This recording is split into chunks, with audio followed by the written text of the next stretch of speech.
summertime and someone asks you what day of the week it is, and you stop for a moment and realize that you truly have just no idea? Well, welcome to a whole lot of that.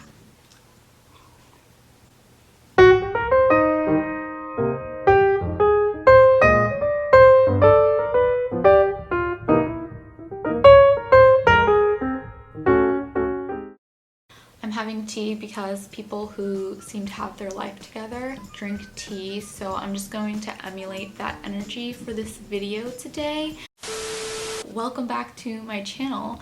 Thank you for joining me on this little corner of the internet. So today's video is going to be more of a life chat video. I've been meaning to make one of these videos since I started my channel, but I have just not gotten to it. But now I feel like I have some tea that I can spill, some advice. So welcome to a sister chat. Today's video is going to be on how to prevent the inevitable post-grad spiral. And if you're wondering what I'm talking about, talk to some people who have recently graduated or just like remember that point in their lives. I remember, at least personally, when I was getting closer to graduating, I started to ask people for advice, and I was just like, oh, like, how was your experience? And as I chatted with people, I began to realize that a lot of people just really struggle in that portion of their lives. It's a time where you feel like really lost or just like struggle with the transition. And a lot of people say that they struggle with mental health issues primarily in that time in their lives. I mean, like, college in itself was like a traumatic experience. Just like so much stress that you're under constantly, and like, honestly, I feel like I got out of that and I realized how stressed I was. But like when I was actually in it, it was like more so like just like survival mode, so you don't really like fully process what you're accomplishing, but also like what you're like putting yourself through. I enjoyed all of my experiences, but like I was definitely doing the most. And I didn't have to, and really something that I look back on now, I wish that I had put less on my plate and just focused on actually incorporating true self-care into my life, like putting myself and my well-being above like the success that I wanted and the goals that I wanted. So what I'm talking about today is really to help you process that, because a lot of people don't realize, they're like, oh, like, you're done with college, like you're done with stress, it's great. It is, but often when you like finish something that's stressful, especially since like at this point in your life, if we're on a similar path as I was, like I've been in school for too many years. Let me like do math quickly, that's gonna hurt.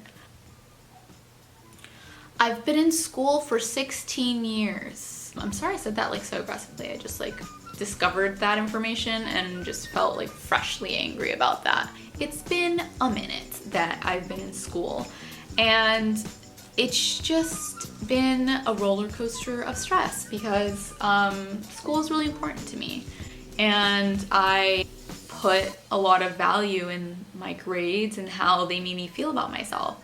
And I think that a lot of people do that because it's just how like you measure to yourself like how smart you are, and that's like fucked up, but like that's beyond this video. That's a systematic failure. But it doesn't take away its power and how it makes you feel about yourself. So one, you're getting used to like no longer having a scale to put yourself up against. There's also transitioning out of having like a schedule. So without further ado, let's get into those tips.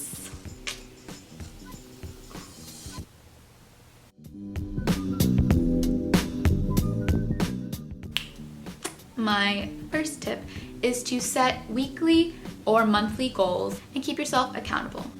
So for example, these goals can be self-care related. You know, I want to mask 3 times a week and meditate 4 times a week.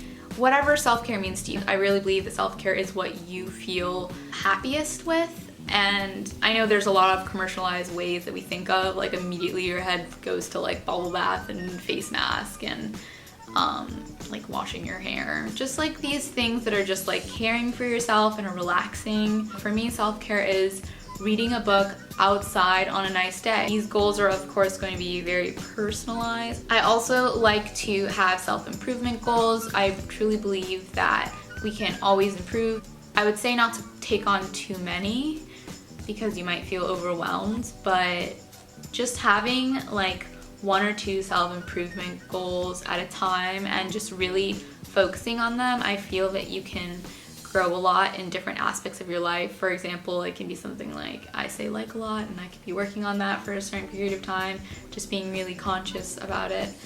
Or if you have like a certain yoga pose that you would really like to master, that can be a self-improvement goal. Or if you want to be able to run a mile in 6 minutes, I don't even know if that's good or not. I literally know nothing about exercise. I feel like that is something that I pulled out of my mind from memories of PE and having to make the mile for your final or midterm.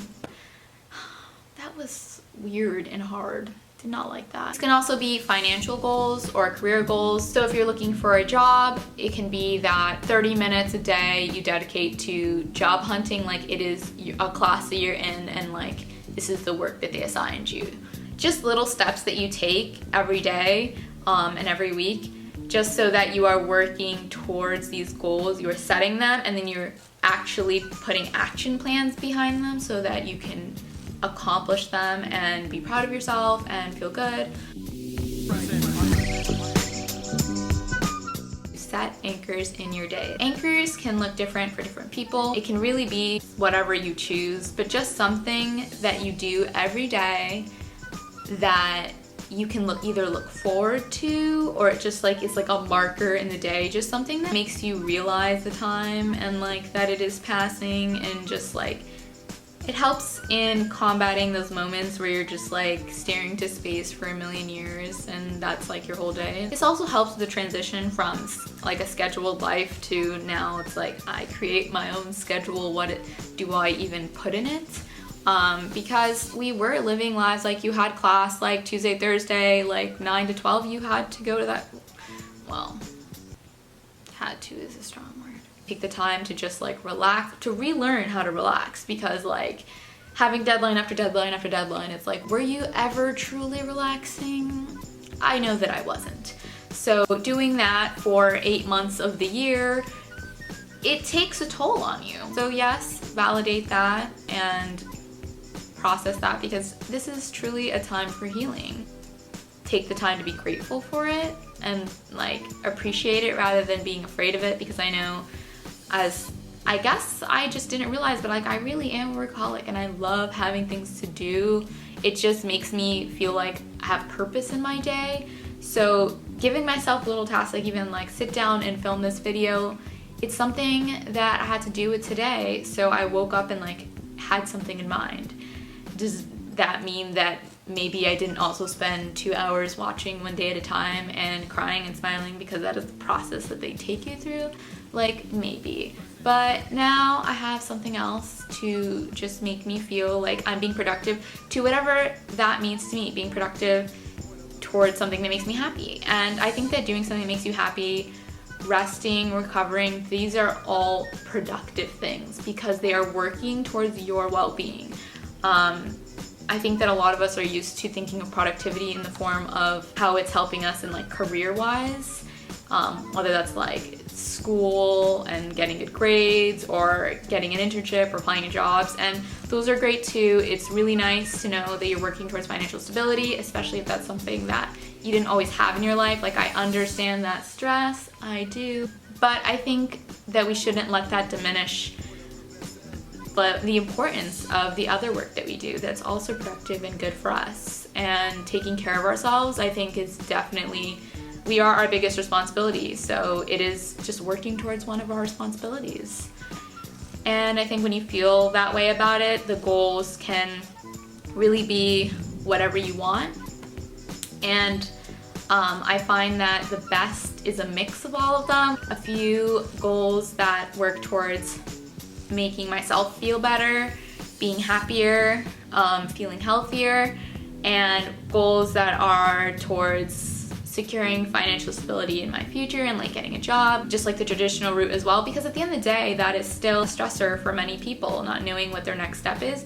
So working towards finding that answer is also taking care of yourself, because you're just helping ease that anxiety and like working at making like an action towards not having to feel that way.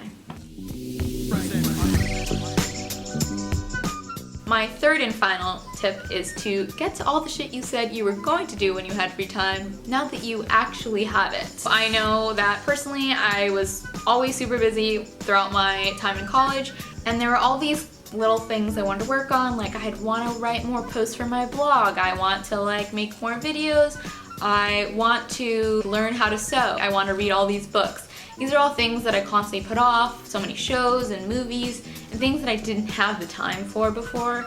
And now I have all this time, and although it is scary and intimidating, it just makes you feel like what am I gonna do with all of this time? I not had this much responsibility for structuring my own time in a minute. So it can be scary not knowing what your day is gonna look like. There's two options here. You can spend your time worrying about that and letting it stress you out and being upset that you feel like you're not having productive days, or you can take the time and be like, you know what, I'm going to appreciate this time, and yes, I'm not working a job that makes me constantly every single day I feel good that I've done something productive. I'm going to do something else that is also productive. I honestly believe like working on skills, like learning how to sew, that is working on something. It is productive. I'm learning how to do something. It's a skill that I will now have in the future. And now that you do have this time, like you can throw yourself into these tasks and really treat it like it is your job. You know, like I can treat blogging and taking photos and making videos like it's my career right now, because I don't really have something else that is calling to me every single day. And I should feel just as well, because I'm still working hard. I'm practicing my skills and the creativity that I want to have in my future job. And I think that other people have honestly been more stressed about me not knowing what I'm doing than I am, because I've been doing these things. The next chapter is a blank page right now, and that has scared me a lot in the past. But I think that it kind of excites me now, just because I'm looking at it in a new light. I'm seeing that I can really be a bit pickier with the jobs that I choose. I have a lot of experience under my belt. I'm moving somewhere that I've wanted to go for a long time, and I'm gonna have a small community with me when I go there. And that's better than what I had when I was going to college. Like I went to a school where I knew absolutely no one in a new climate that I didn't know, and you know, it turned out pretty awesome. So I feel like it's let me feel optimistic for the next step, and I am grateful for college for being a training ground in that for myself. Everyone's experience is different, but I think the way that I went about college taught me that I can really take on the next step. And I think that following these tips have really helped me in this stage of my life. I'm not gonna lie, it has been hard. I've been processing a lot, and it's been an emotional roller coaster, but I feel like in the best ways. I've done a lot of growing. I've done a lot of just getting to know myself and healing, and these are all painful. Like growing is painful because it's just a transition you're going through, and I feel like you have to shed a lot of the bad to move on to good. So it's been a process, but you know, I think that if you roll into that instead of fighting it, it can be pretty awesome, and it can be a transformative time in your life. So I wish you all the best of luck in your post-grad life, and just let me know any tips that have helped you out in the past in the comments down below. I would love to hear them, and we can create a little support group down in the comments, because heaven knows I need one. If you would like to see more like this, or if there are some ideas of types of videos you would like to see from me, you can feel free to let me know down in the comments, and like this video if you enjoyed this little chit chat, and I may do some more of them, may have some up my sleeve. Thank you so much for watching, and I'll see you in my next video.